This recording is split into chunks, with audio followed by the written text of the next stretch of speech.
vamos a hacer un pequeño resumen para poder justamente abarcar también la clase práctica de hoy de cuerpos vertebrales, ¿ya?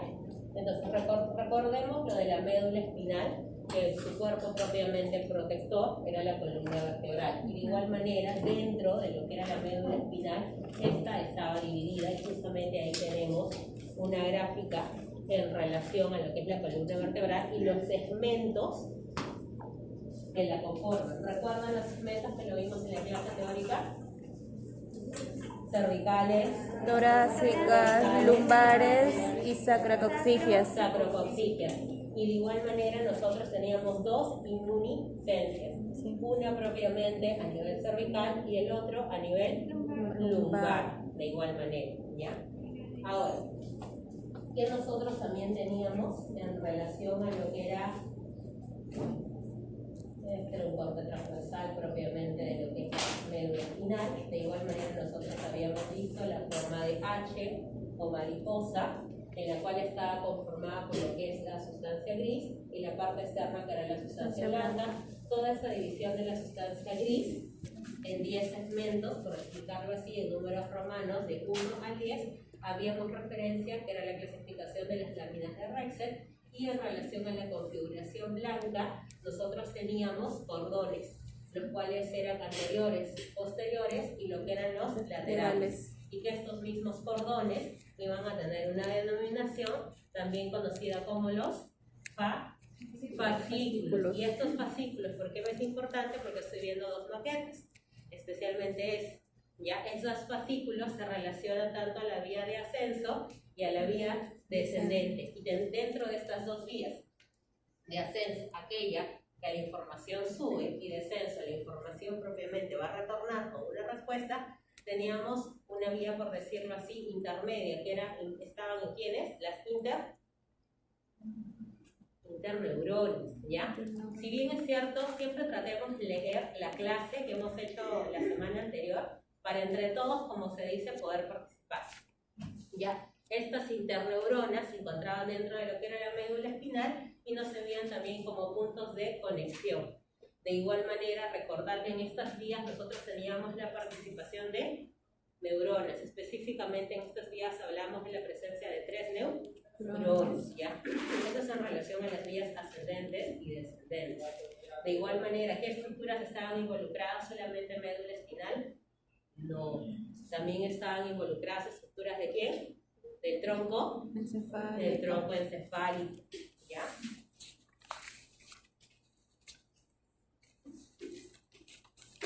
Acá la parte anatómica, que lo podemos ver justamente en la maqueta, en relación a las cervicales, torácicas, lumbares, sacra y coccigias propiamente. Y de igual manera la distribución, que es lo que explicamos en clase, que la distribución de sustancia gris con sustancia blanca es diferente dependiendo el segmento cervical hasta el segmento propiamente lumbar, en la cual ésta se encuentre. Por eso es que nosotros vemos que esta H o mariposa propiamente cambia en relación a lo que es su dimensión, de lo que podríamos decirlo de una estrechez, que es a nivel propiamente torácico, a una amplitud a nivel propiamente lumbar.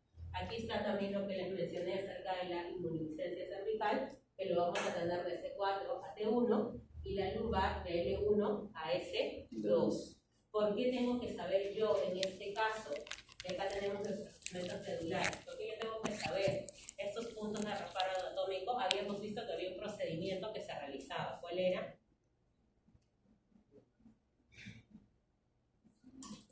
Punción lumbar.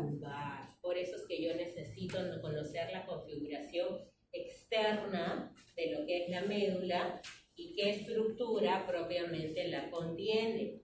Porque si yo no sé ello en el cuerpo humano, cuando me den una indicación o cuando yo quiera realizarlo, no voy a saber a nivel de qué vértebra lumbar voy a tener que generar mi punto de intersección. Porque mi punto de intersección es con vértebras lumbares, L3 y L4, y ¿con qué crestas?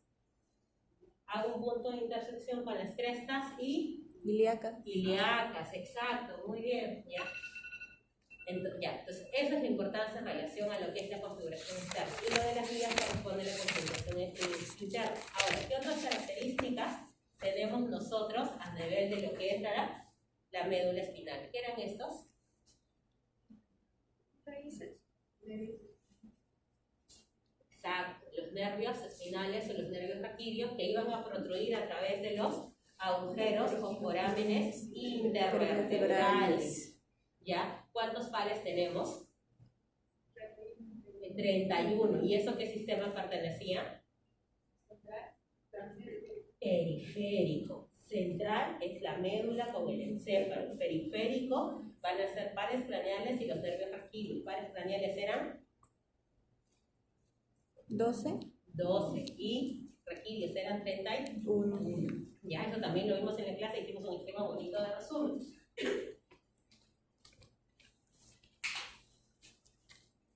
Ya, hasta ahí tenemos lo que es configuración externa y acá nos dedicamos netamente a lo que es las muestras cadavéricas que tenemos en la mesa de la mano izquierda. ¿Qué es lo que nosotros tenemos que ubicar en nuestra médula? Tanto lo que es la cara anterior y la cara posterior. Eso es en un corte, por decirlo así, completo, porque en un corte transversal es distinto. Ahí vamos a ver la imagen, como se dice, de H. Dentro de lo que es la cara anterior, ¿qué es lo que nosotros vamos a encontrar? Recordar que otro elemento de protección, además de la columna vertebral, ¿cuál era? Dura madre.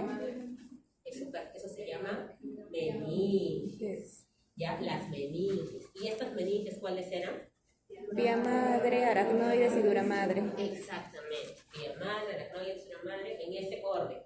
De externo hasta interno. La vía madre estaba más prácticamente adherida a la médula espinal y lo vamos a poder visualizar, pero con bastante cuidado, porque recordemos que las muestras son un poco frágiles.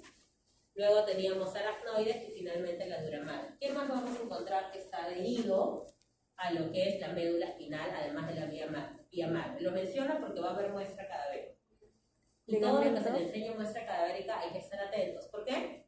Porque es pregunta de evaluación. Ya.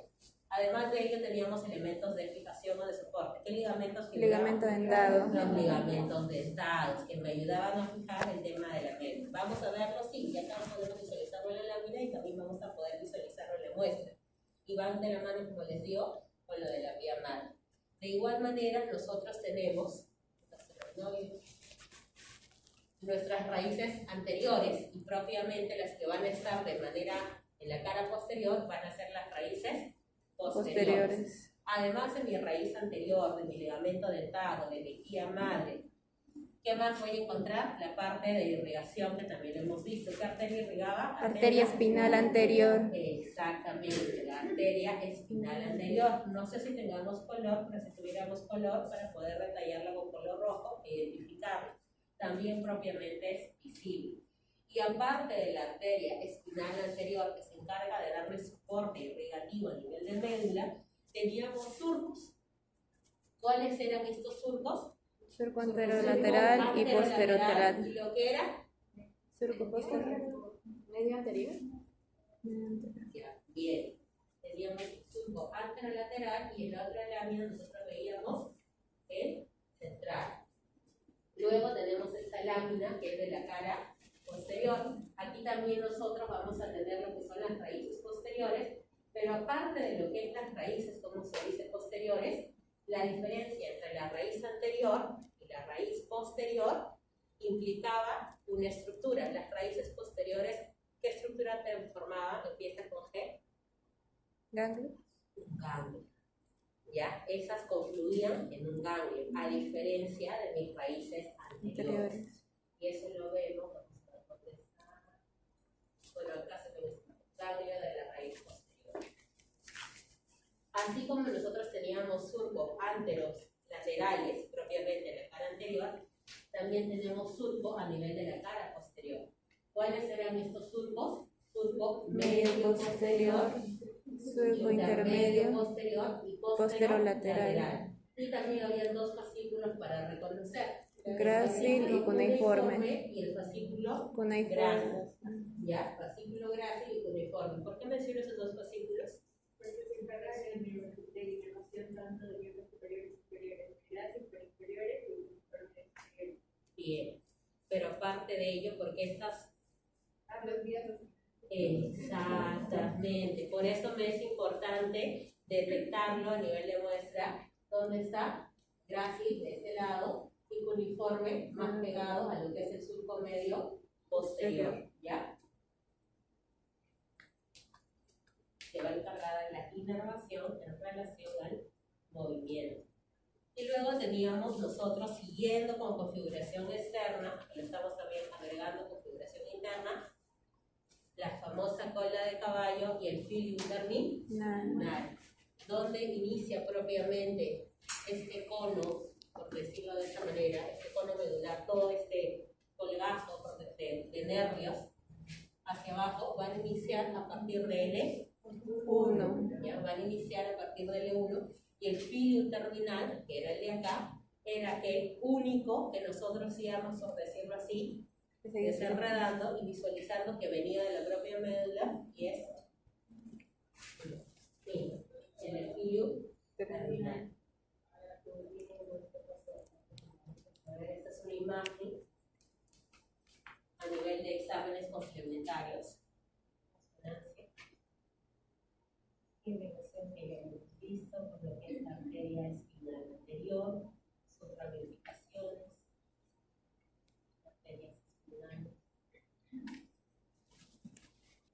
y la clasificación de las sustancias. Entonces, para lo que son vías,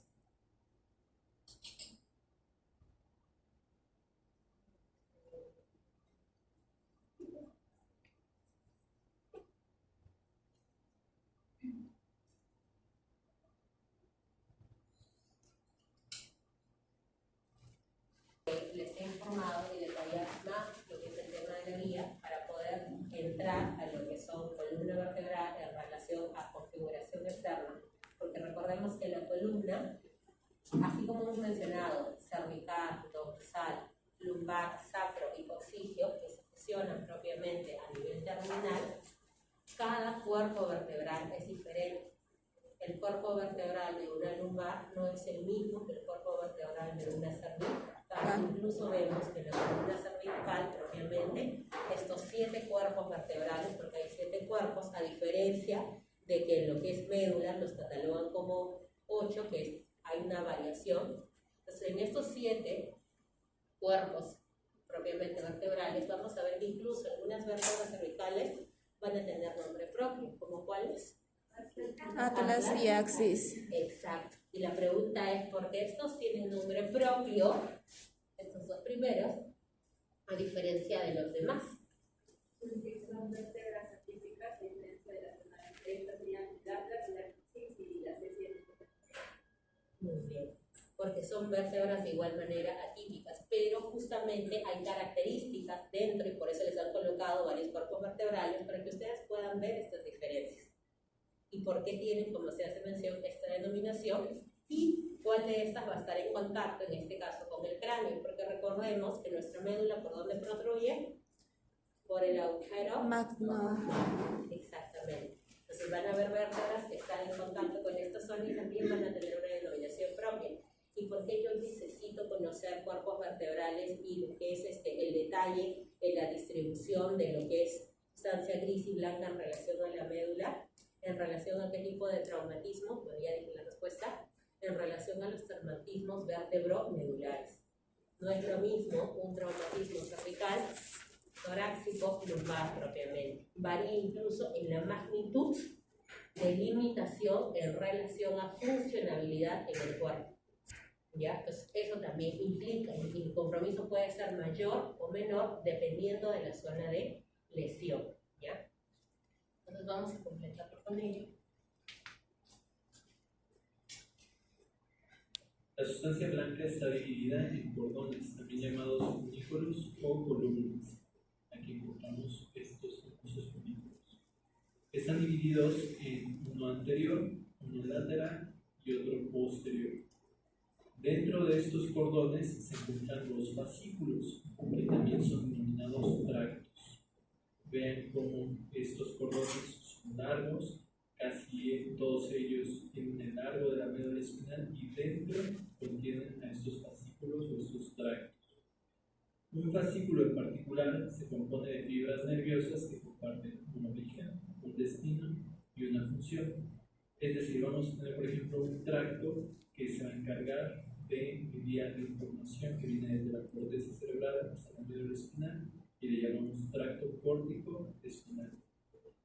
¿Qué quiere decir esto? Que está teniendo el mismo origen, el mismo trayecto, el mismo fin y vamos a ver que la misma función, que es el movimiento.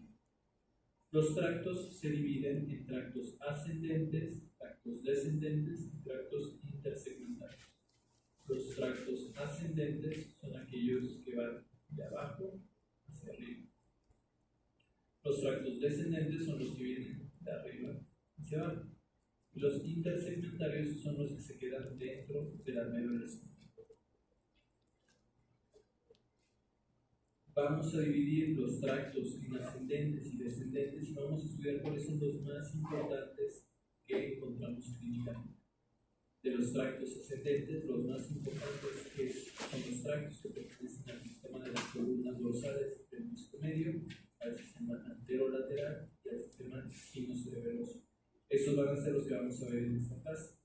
Tracto espinocervicotalámico, tracto espinotectal, tracto espinoreticular, tracto espinolivar son importantes, pero no son tanto y no los vamos a ver en esta clase. La organización general de estos tractos es la siguiente. Todos siguen más o menos al mismo organización. Esta es tener una primera neurona que se encuentra en la periferia, generalmente el cuerpo celular en los ganglios de la raíz dorsal. Una segunda neurona que se encuentra en la médula espinal y otra tercera neurona que se encuentra a nivel supraespinal.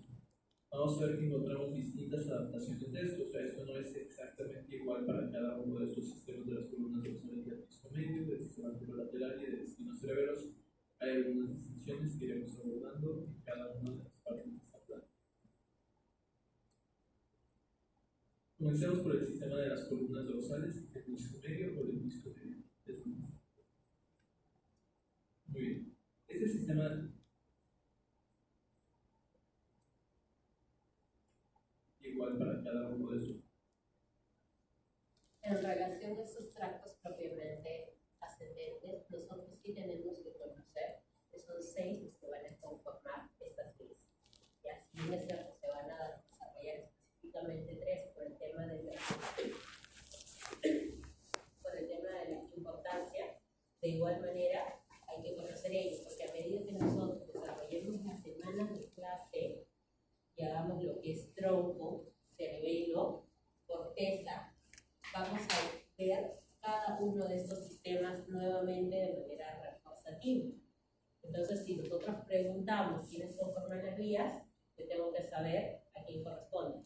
De igual manera, en el caso de vías descendentes, porque es motivo de evaluación teórica. Sistemas de las columnas dorsales del disco medio, del sistema anterolateral y del espinocerebeloso. Hay algunas distinciones que iremos abordando en cada una de las partes de esta planta. Comencemos por el sistema de las columnas dorsales del disco medio o del disco medio. Muy bien. Este sistema de las columnas dorsales se denomina así porque está montado sobre las columnas dorsales. ¿Y dónde están las columnas dorsales? Vean, esto es una médula espinal.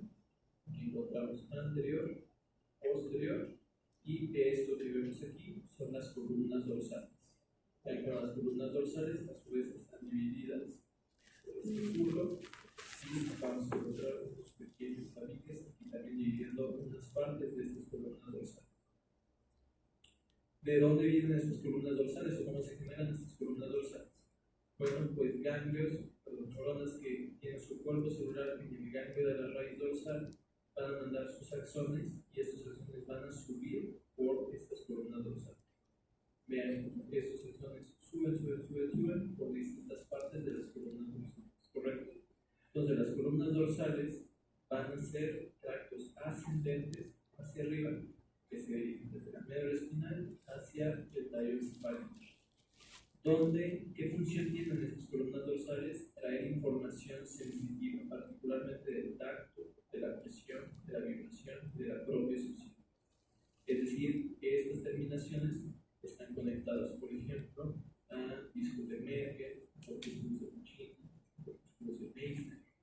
sí van a traer información sensitiva hacia el sistema nervioso central. Decimos de las columnas dorsales, es decir, plural, porque son las columnas dorsales y no la columna dorsal, porque vamos a encontrar básicamente dos columnas. Una columna que es medial, se encuentra más cerca del tabique posterior, que es el fascículo grácil. El fascículo grácil sobre todo va a traer información en nuestras extremidades inferiores, es decir, se va a generar en las partes bajas de la médula espinal y va a traer información de nuestros pies y de nuestras piernas. Mientras que el fascículo cuneiforme va a traer información de las extremidades superiores, de nuestros brazos, nuestros hombros, nuestra parte superior. Este fascículo cuneiforme entonces no existe en las regiones más caudales de la médula espinal. Lo encontramos apenas en las regiones superiores de la médula espinal. ¿Por qué? Porque solamente va a traer información sensitiva de nuestras extremidades superiores. Grácil significa delgado, entonces también le denominamos fascículo delgado. Y cuneiforme significa en forma de cuña, es decir, en forma de triángulo. Y es porque tienen más o menos esta distribución. ¿Dónde van a acabar estos fascículos? Tanto el fascículo grácil como el fascículo cuneiforme van a acabar en el mismo sitio. ¿Y cuál va a ser este sitio? La médula oblongada. La parte más baja de la médula oblongada va a tener los sitios donde van a acabar las terminaciones nerviosas de estos dos fascículos. Hacen sinapsis o tienen sinapsis en la médula oblongada y vean cómo las segundas neuronas, las siguientes neuronas, van a proyectar sus axones que van a declinar hacia el lado contralateral, es decir, van a cambiar de lado, ¿correcto? Entonces, recapitulando, borremos esto y veamos viene la información sensitiva de nuestras piernas por nuestra columna, que se denomina fascículo grácil. Viene la información de nuestros miembros torácicos por esta columna, que se denomina fascículo cuneiforme. Ambas columnas terminan en los núcleos grácil y núcleos cuneiformes que se encuentran en la médula oblongada. Ahí van a tener su sinapsis con la siguiente neurona, y la siguiente neurona va a proyectar hacia arriba, hacia regiones más superiores, particularmente al tálamo, a través del sistema del hemisco medio o hemisco medial. Y aquí lo podemos ver. Vean, los axones de las segundas neuronas le cruzan al lado contralateral, cruzar es cruzar hacia el otro lado, y ascienden formando el hemisco medial. El hemisco medial pues, es como otro tubito que manda la información hasta el tálamo.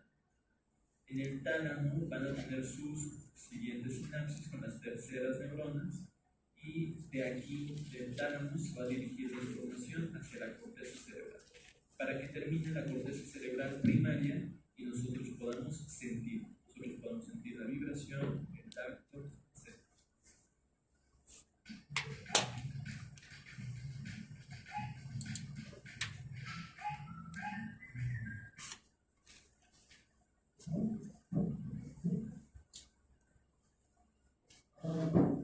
Empecemos a terminar este tema hablando de los tractos descendentes.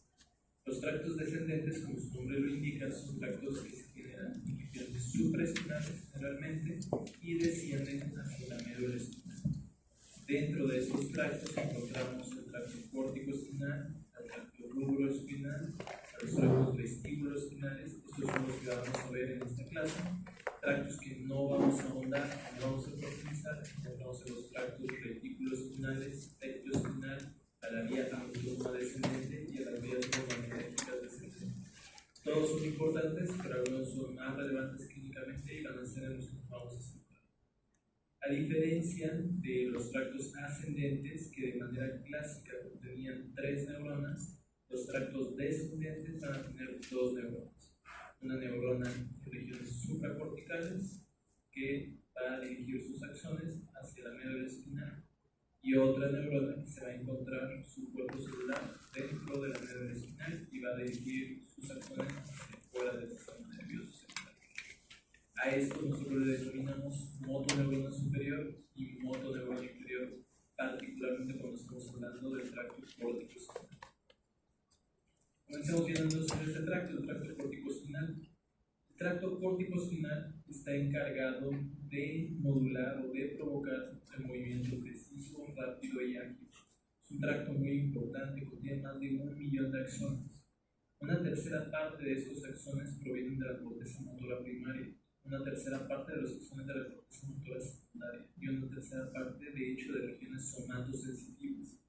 Es decir, vamos a tener proyecciones que se van a dirigir desde las cortezas motoras y otras desde las cortezas sensitivas, y en conjunto, este conjunto de axones van a formar el tracto córtico-espinal.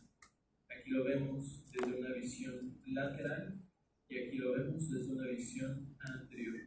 Y vean cómo tenemos aquí nuestras fibras nerviosas que vienen desde la corteza, bajan, forman los pedúnculos cerebrales, apórtense en el discocéfalo, después bajan por el tallo encefálico, llegan hasta la médula oblongada, en donde forman las pirámides, y después de las pirámides van a cruzar estos axones hacia el otro lado, van a decruzar hacia el lado contralateral, formando una estructura que se llama decruzación de las pirámides, y posteriormente van a viajar por el lado contralateral de la médula espinal hasta el sitio que les corresponde.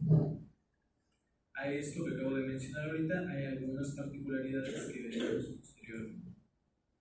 Nos vamos a la parte más arriba vamos a ir viendo punto por punto cada uno de los pasos del tracto córtico-espinal y vean cómo los axones que vienen de la corteza cerebral bajan, forman una estructura muy relevante de muchos axones que es la cápsula interna.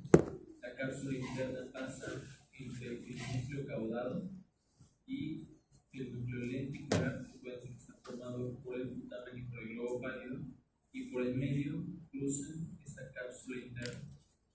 Baja esta cápsula interna, forman los pedúnculos cerebrales que encontramos en este céfalo, y esos son los pedúnculos cerebrales. Posteriormente pasa por el puente, llega a la médula oblongada, donde hace las pirámides, y estas pirámides decruzan hacia el lado contralateral y bajan por la médula espinal contralateral. Se lo encontramos en los dos hemisferios. Repetimos, tiene que quedar muy claro esto, es muy importante. El origen cortical, aquí en el tallo cerebral se forman los pedúnculos cerebrales, se forman posteriormente en la médula oblongada las pirámides, decruzan estas pirámides y forman dos tractos: el tracto medular lateral y el tracto medular anterior. Aquí encontramos el tracto medular lateral y el anterior, y vamos a ver que hay algunas distinciones obvias que podemos ir viendo desde este punto. Nos acercamos. Vean cómo el tracto medular lateral va a ser propiamente el que decruza, el que se va hacia el lado contralateral, y vean cómo baja por acá, baja por acá, y los axones de este tracto se van a meter a las astas ventrales de la médula espinal, y en las astas ventrales de la médula espinal van a tener sus eferencias motoras que se van a dirigir hacia contraer los músculos, pero no cualquier músculo, particularmente los músculos distales, es decir, los de nuestras manos, nuestros antebrazos, nuestros brazos, nuestros hombros. Esos músculos que se encuentran fuera del eje central del cuerpo van a ser los que van a ser inervados por nuestras fibras del tracto córtico-espinal lateral. Una gran distinción frente al otro tracto córtico-espinal que tenemos.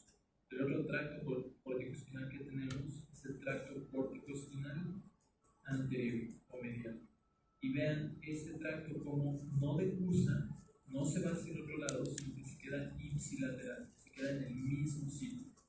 Y va a viajar o va a transcurrir por el mismo sitio, del sitio ipsilateral, y solamente va a ser hasta el final, cuando ya le toca propiamente inervar o cuando ya le toca propiamente activar a las células motoras, que va a decursar y va a estimular algunas neuronas que se van a encargar de inervar a músculos que se encuentran en la línea media. ¿Cuáles son los músculos que se encuentran en la línea media? Por ejemplo, los músculos del cuello, los músculos de la espalda, y ya. Básicamente son los músculos que nos permiten mantener una posición erguida, ¿correcto? Entonces, dos grandes distinciones: el tracto córtico-espinal lateral, que va a ser para las extremidades, y el tracto córtico espinal ventral, que va a ser predominantemente para los músculos axiales, que nos permiten la posición. Si nosotros vemos un corte transversal de esto, pues lo podemos observar y de este lado. Una médula, un corte transversal, y observamos rápidamente que aquí, en esta parte grande de acá, se encuentra nuestro tracto córtico espinal lateral de la médula espinal, y aquí nuestro tracto córtico espinal anterior o ventral. Se encuentra en la parte anterior y medial de la médula espinal.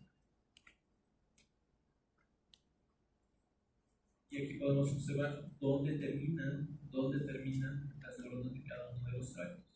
Ven, aquí viene bajando el tracto córtico espinal lateral, viene bajando y terminan sus proyecciones axónicas, terminan sus axones justamente en los sitios donde se encuentran las neuronas que se van a encargar de inervar a los músculos predominantemente de nuestras extremidades. Por otro lado, el tracto córtico espinal medial o ventral, vean cómo va a decursar sus axones y se va a encargar justamente de inervar aquellos músculos que se van a encargar de nuestra parte axial, nuestros músculos axiales. ¿Sí? Las neuronas que se van a encargar, perdón, de inervar a nuestros músculos axiales, que se encuentran en el centro del cuerpo. ¿Cómo se encuentran? Un indicador terminal. Entonces, esto es en relación a lo que es médula, por eso tendríamos eso completo, tema de lo que es la realización de clase. Está para que nosotros revisemos ahora lo que es la parte de columna vertebral y iniciar con lo que es la parte práctica.